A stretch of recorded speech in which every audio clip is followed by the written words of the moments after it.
গাড়িতে তেল নাই, এখন মানুষ দিয়ে কিনে নেওয়া হচ্ছে। খোলামেলা আলোচনা করুন, সত্য কথা প্রকাশ করুন, সমস্যাগুলো তুলে ধরুন, আমরা সবাই মিলে সমাধান করব। না, তারা এটা শুনবেন না। তারা এমন ভাবে বিবৃতি দেন দাঁড়িয়ে, মনে হয় যেন বাংলাদেশ এখন তেলের উপরে ভাসছে, অতীতে পিছলে গিয়ে কোমর ভেঙেছে। আমরা চাই না আপনারা দেশকে নিয়ে কোনো বিপদে পড়েন। ইরানের উপর ইসরায়েলের অবৈধ যুদ্ধ চাপিয়ে দেওয়ার ফল হিসাবে বিশ্ব একটা কঠিন পরিস্থিতির মুখোমুখি হয়েছে। বাংলাদেশ জ্বালানির সংকট তীব্র আকার ধারণ করেছে। আজকে মাননীয় প্রধানমন্ত্রী অফিস করতে গিয়েছেন তেজগাঁ প্রধানমন্ত্রীর কার্যালয়ে।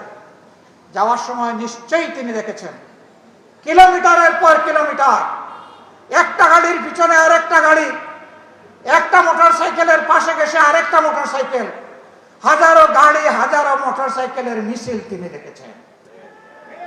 মিছিলে মানুষ এগিয়ে যায়, আর তিনি যা দেখেছেন আমরা যা দেখি, সবগুলো সেখানে স্থবির হয়ে আছে। ওই চাকাগুলো এখন আর ঘুরছে না। কোনো জায়গায় গাড়িতে তেল নাই, এখন মানুষ দিয়ে কিনে নেওয়া হচ্ছে। এক জায়গায় দেখলাম যে গরুর গাড়ি দিয়ে গাড়ি টানা হচ্ছে।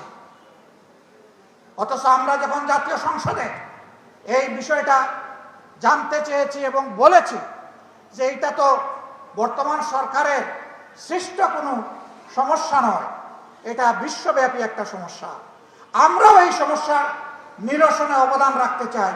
খোলামেলা আলোচনা করুন, সত্য কথা প্রকাশ করুন, সমস্যাগুলো তুলে ধরুন, আমরা সবাই মিলে সমাধান করব। না, তারা এটা শুনবেন না।